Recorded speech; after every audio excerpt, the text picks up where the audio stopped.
नमस्कार। आज हम अध्ययन करेंगे बहुभाषिकतावाद, यानी एक ही कक्ष के अंदर जब बहुत सारे अलग अलग भाषा जानने वाले विद्यार्थी होते हैं तो वहाँ पर किस प्रकार से उन कक्षा को हैंडल किया जाए, उस कक्षा में किस प्रकार से अध्ययन करवाया जाए और बहुभाषिकतावाद क्या है, सबसे पहले हम इसका अर्थ जानेंगे और उसके पश्चात हम यही अध्ययन करेंगे। भारत चूंकि एक विभिन्नताओं का देश है और यहाँ पर अनेक प्रजातियों के लोग, अनेक भाषा भाषी और अनेक प्रजातियां, अनेक धर्म के लोग यहाँ पर रहते हैं और भारतीय समाज में बहुत सारी जातियां और उपजातियां भी पाई जाती हैं। इसके साथ साथ यहाँ पर एक ऐसी व्यवस्था है कि सभी लोग उस व्यवस्था के अंदर अपना मिलजुल कर काम करते हैं और अपना जीवन यापन करते हैं। लेकिन ये व्यवस्था उन लोगों की एक अलग अलग अपनी अपनी जो भाषाएं हैं, उन भाषाओं के अंदर और उन भाषाभाषी लोग जब अलग अलग भाषाभाषी लोग जब एक दूसरे से संपर्क में आते हैं, जब एक दूसरे के संपर्क में, तो वहाँ पर कुछ अलग अलग भाषाओं के शब्दों का मेल जोड़कर एक और नई भाषा तैयार हो जाती है, नई बोली तैयार हो जाती है। तो इस प्रकार से बहुत सारे यहाँ पर चूंकि बहुत अलग अलग भाषाभाषी लोग रहते हैं, बहुत सारी भाषाएं हैं। कहते हैं कि कोश कोश पर बदले पानी और 3 कोश पर बदले वाणी, यानी हर 3 कोश पर, हर 8-10 किलोमीटर 15 किलोमीटर पर कहीं ना कहीं वाणी में कुछ ना कुछ ऐसे कुछ शब्द होते हैं जो चेंज मिल जाते हैं। यहाँ पर लोगों की अंतः प्रक्रिया जो है वो भाषा, और भाषा उसका एक सशक्त माध्यम है और भाषा बालक का सामाजिकरण करती है और उसे समाज में रहने लायक बनाती है। भाषा बालक का सामाजिकरण करती है और बालक के सामाजिकरण में बहुत ही महत्वपूर्ण योगदान देती है। बालक के सामाजिकरण में महत्वपूर्ण योगदान देती है।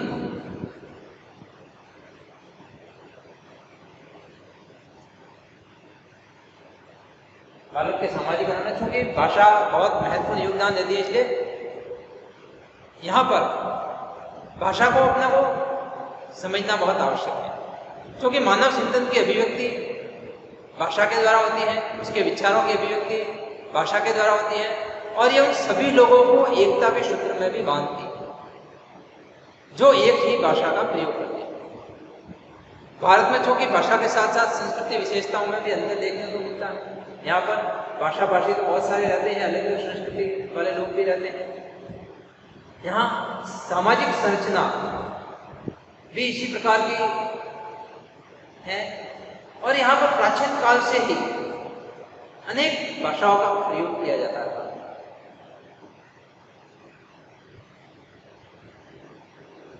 इस प्रकार से इन विभिन्न भाषाभाषियों के बीच में आपसे संवाद इस प्रकार होता है और बहुत प्राचीन काल से जब यहाँ पर बहुत सारे लोग विदेशों से आए, बहुत सारी प्रजातियां विदेशों से आई और यहाँ पर अपना निवास स्थान भारत में ही बना दिया। वो अपने साथ अपनी भाषा भी लेकर आए, अपनी संस्कृति भी लेकर आए। मध्यकाल और आधुनिक काल तक चलते चलते बहुत सारी भाषाएं यहाँ पर हो गई, बहुत सारी बोलियां यहाँ पर हो गई और चूंकि जब आज़ादी के समय हिंदी को राजभाषा का दर्जा दिया गया और उसके साथ साथ अन्य भाषाओं को भी संविधान में स्थान दिया गया, इससे भारतीय भाषाओं के साहित्यिक भंडार में वृद्धि हुई और उसके लोकप्रिय मुहावरे, गीत, कहानियां, नाटक आदि का विस्तार। विभिन्न संस्कृतियों के टकराव के कारण यहाँ पर जहाँ एक और मिली जुली संस्कृति का प्रादुर्भाव हुआ, वहीं पर भाषाओं के शब्द भंडार में भी वृद्धि। फिर भी वर्तमान में संचार और यातायात के साधन में वृद्धि के कारण लोगों में उत्पन्न जो गतिशीलता है उसके उसके साथ साथ व्यापार, नौकरी और शिक्षा के लिए एक भाषा क्षेत्र को छोड़ना और दूसरे भाषा क्षेत्र में जाना अनिवार्य हो। इससे दूसरी भाषाओं को सीखने का भी अवसर मिला और दूसरी भाषाओं को जब सीखने का अवसर मिला तो उस भाषा से संबंधित लोगों की संस्कृति भी समझने का अवसर मिला और अंतरक्रिया करने के अवसर उत्पन्न हुए और इसी के साथ साथ मेलजोल बढ़ा और इस प्रकार भाषा बहुभाषिकता बहुभाषावाद एक ही क्षेत्र में बहुत सारे अलग अलग भाषाभाषी लोग रहने लगे। आज हम देखते हैं चाहे किसी भी क्षेत्र को ले लें, किसी भी शहर को ले लें, वहां पर बहुत सारी अलग अलग भाषाओं को जानने वाले लोग मिल जाएंगे। लगभग हर क्षेत्र में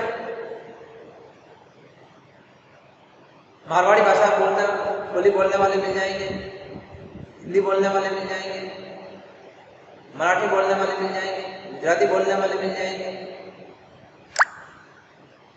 और दक्षिण की भाषाएं बोलने वाले भी मिल जाएंगे।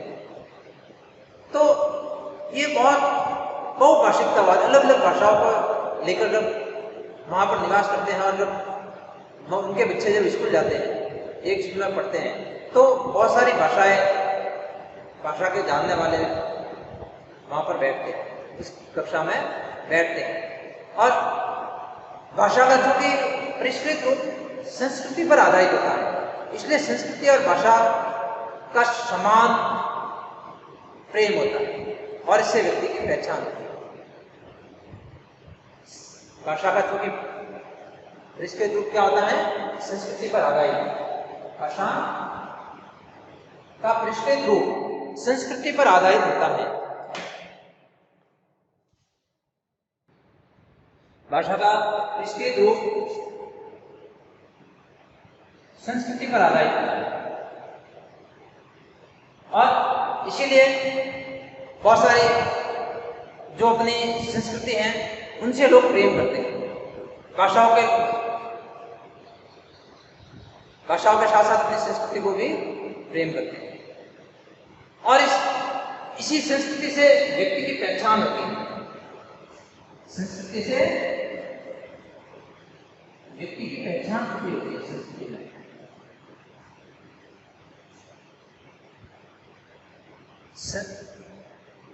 और यहीं पर सांस्कृतिक विकास उसके भाषा और साहित्य के साथ साथ सांस्कृतिक विकास भी होता है। भाषा देखा जाए तो वास्तव में एक सांस्कृतिक तत्व है, संस्कृति का एक तत्व है भाषा। भाषा क्या है? संस्कृति का एक तत्व है और इसीलिए उसका भाषा का विकास भी संस्कृति के विकास के साथ साथ होता जाता है, साहित्य के विकास भी इसी के साथ साथ होता जाता है और सामाजिक कार्यों और गतिविधियों से संस्कृति का निर्माण होता है। भाषा संपूर्ण संस्कृति के आचरण का आधार है और इसीलिए भाषा ही समुदाय का निर्णायक मूल आधार है। मानवीय ज्ञान और समुदायों की संस्कृति की भाषाओं के अध्ययन में जिनसे ही हमें ज्ञात होता है। वैसे देखा जाए तो संस्कृत बहुत सारी भाषाओं की जननी है और दक्षिण की भाषाओं तेलुगु, कन्नड़, मलयालम, तमिल और इस पर भी इनका संस्कृत का प्रभाव है। हमारे सभी धार्मिक ग्रंथ, वेद, उपनिषद, महाकाव्य, बहुत सारे जो हमारे धार्मिक ग्रंथ महाकाव्य हैं वो भी मूल रूप से संस्कृत में लिखे गए। संस्कृत से ही बहुत सारी भाषाओं की हुई। संस्कृत से वैदिक संस्कृत, प्राकृत से होते हुए पाली और इस प्रकार से बहुत सारी भाषाओं से होते हुए आज हम जो हिंदी का भाषा परिवार को देखते हैं वो और भी बहुत सारी हिंदी भाषाओं तक संस्कृत का प्रभाव हमें देखने को मिलता है। क्योंकि भाषावाद को किस प्रकार अलग अलग भाषाओं को किस प्रकार एकता के सूत्र में बांधे, किस प्रकार से एकता के लिए काम करती है, यह हमें भारत में बहुत अच्छी तरह से देखने को मिल जाता है।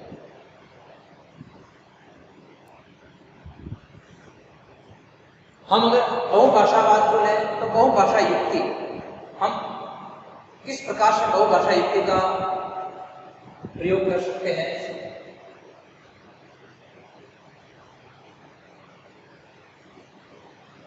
बहुभाषा युक्ति का प्रयोग हम किस प्रकार कर सकते हैं और किस प्रकार इसका युक्ति का प्रयोग होता है, क्योंकि हम देखते हैं कि आज के विज्ञान के युग में विज्ञान की जो प्रगति है उसके साथ साथ रेडियो, टेलीविजन, टेलीफोन, मोबाइल, वायुयान, कंप्यूटर और इसी के साथ साथ इसके अंदर के जो सॉफ्टवेयर, इनके कारण सोशल मीडिया और विभिन्न बातों के कारण आज के जो विज्ञान के जो ये आविष्कार हैं, इसके कारण आज समय और स्थान को इन्होंने बहुत ही सीमित कर दिया है। एक से दूसरे स्थान पर पहले जाने में कहीं जहाँ महीनों लग जाते थे, वहाँ आज एरोप्लेन द्वारा कुछ ही समय में पहुंचा जा सकता है। एक से दूसरे स्थान पर जो समाचार बहुत दिनों बाद पहुंचते थे, आज सोशल मीडिया या अन्य चैनल के कारण या किसी अन्य चीज से, इंटरनेट के कारण उसी समय तुरंत ही पहुंच जाता है। तो इस प्रकार प्रगति के साथ साथ मानव के जो आवश्यकता है उसमें भी वृद्धि हुई और हम देखें कि पिछली शताब्दी तक अन्य भाषाओं के प्रभाव और व्यक्ति की सांस्कृतिक जो संपन्नता है वो एक साथ चल रही है। इस कारण अन्य भाषा सीखने सिखाने और उसके जो विशिष्ट कार्य है वो कुछ विशिष्ट लोगों तक ही सीमित रहा। जन साधारण तक सिर्फ एक ही भाषा जानता था।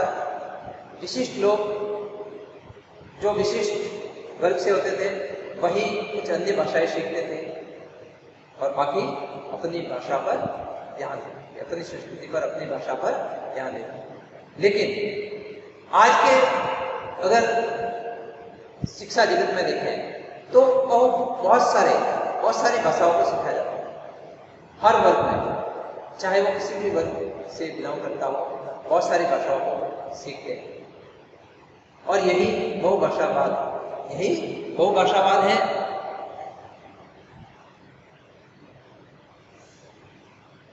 जीवन यापन और ज्ञानार्जन के कारण अधिकतर लोगों को अपनी मातृभाषा के साथ साथ अन्य भाषा भी सीखनी पड़ती है। जब वो अपने एक स्थान से दूसरे स्थान पर जाते हैं और वो देखते हैं वहां पर वो कुछ लोग कुछ दूसरी भाषा बोलते हैं, तो वो भी धीरे धीरे उनके साथ घुल मिल जाते हैं और उनकी भाषा सीख लेते हैं।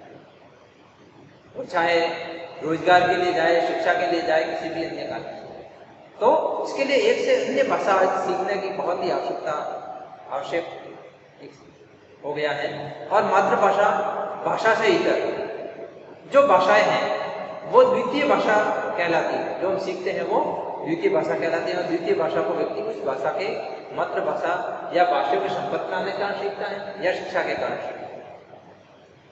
क्योंकि दो भाषाओं की सीमा रेखा के पास बसने पर भी दोनों भाषाएं जब मिल जाती हैं तो वहाँ के लोग भी कुछ इस प्रकार के भाषाएं सीखते हैं जो कि दोनों ही भाषाओं के शब्द होते हैं, दोनों ही बोलियों के या दोनों ही भाषाओं के शब्द होते हैं।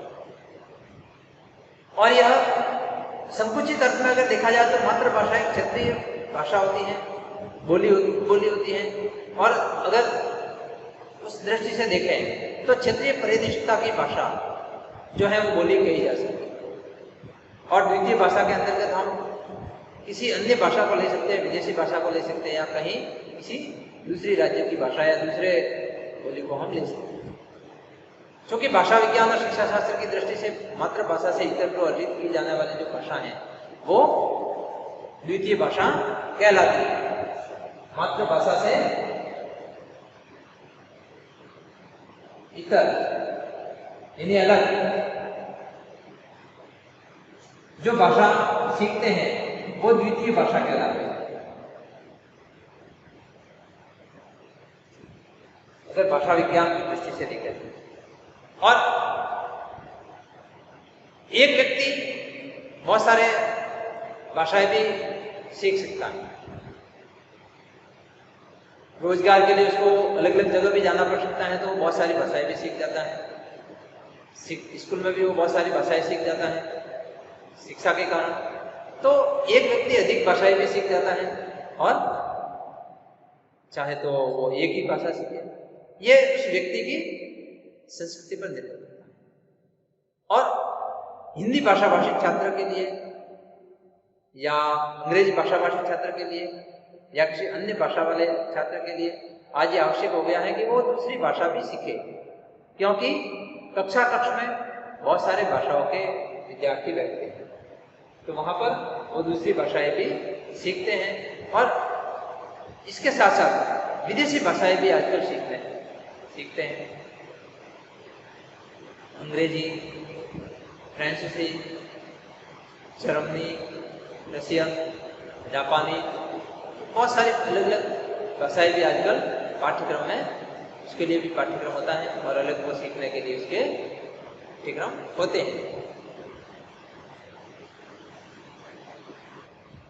भाषा अधिगम में एक दूसरी स्थिति यह है कि जहां अन्य भाषा मातृभाषा से भिन्न होती है, और इस स्थिति में चूंकि भाषा अधिगम शिक्षण और शिक्षण की जो समस्याएं हैं उससे वो जटिल हो जाती है, क्योंकि वो एक से दूसरी भाषा भिन्न होती है। उसकी जो बोली होती है, उसके जो बोलने की जो टोन होती है वो भी कुछ अलग प्रकार की होती है, और उससे व्याकरणिक समस्याएं भी पैदा हो जाती है। और इस स्थिति में भाषा अधिगम की जो शिक्षण की जो जटिलताएं हैं वो और कठिन हो जाती है। और ये भिन्नता विभिन्न भाषाई स्थितियों पर किशोर और जो वयस्क है वो उनके लिए कठिनाई का कारण होता है। और इसीलिए अन्य भाषा के अध्यापक के लिए नितांत आवश्यक है कि वो उस स्थल जहाँ वो अध्ययन करवाता है वहाँ की भाषा से परिचित हो, वहाँ की भाषा से परिचित होना उसके लिए बहुत आवश्यक है, अध्यापक के लिए बहुत ही आवश्यक है। और इसीलिए अन्य भाषा की ध्वनि व्यवस्था, उसकी जो टोन, उसकी जो ध्वनि व्यवस्था है उस पर अधिकार पाना और सही उच्चारण करना बहुत ही कठिन होता है। अन्य भाषा की ध्वनि व्यवस्था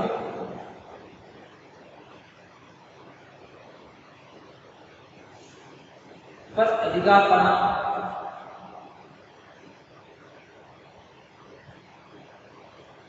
ये बहुत ही कठिन होता है, और इसको धीरे धीरे उसको सीखना चाहिए,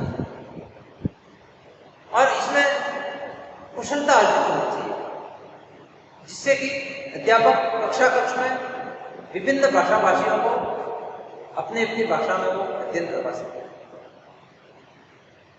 और इसी के साथ साथ उनके उच्चारण, उनके रागात्मक तत्व, उनका समुचित प्रयोग में भी कुशलता करनी आवश्यक है। ध्वनि पर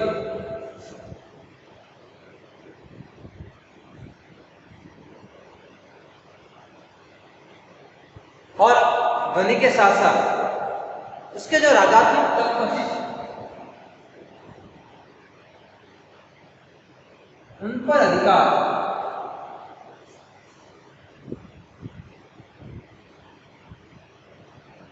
पाना बहुत आवश्यक है, तभी वो दूसरी भाषा सीख पाएंगे, अन्यथा नहीं सीख पाएंगे। हम अपने ही टोन में अगर कोई दूसरी भाषा बोले तो बहुत ही मुश्किल होता है।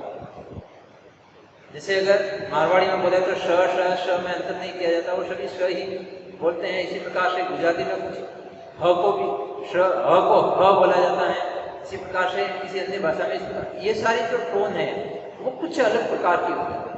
और उसमें यदि वो हिंदी बोलने लगे, यदि गुजराती व्यक्ति गुजराती के टोन में हिंदी बोलने लगे तो उसका स्वरूप भी बिगड़ जाएगा, उसका अर्थ भी बिगड़ जाएगा। इस प्रकार से ये बहुत सारे जो भाषाएं हैं उसको सीखने के साथ साथ उसकी टोन, उसकी जो ध्वनि व्यवस्था है उसको सीखना भी बहुत आवश्यक है। और मातृभाषा की बातें ही उस भाषा की जो ध्वनि है उसको उपयोग में लाना, उस भाषा के अनुरूप उपयोग में लाना, उसको सीखना, ये बहुत कठिन काम है। और विदेशी भाषाओं के अध्ययन में तो ये बहुत ही जटिलता पैदा करता है, बहुत ही जटिल होता है। इसलिए उस संबंध में उस पर अधिकार पाना, ध्वनि पर भाषात्मक जो कुशलता है उस पर अधिकार पाना बहुत आवश्यक हो जाता है।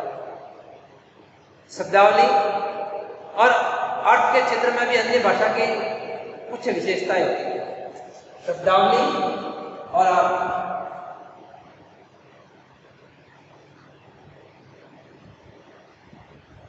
के क्षेत्र में भी अन्य भाषा की कुछ विशेषताएं होती हैं, अलग विशेषताएं होती हैं।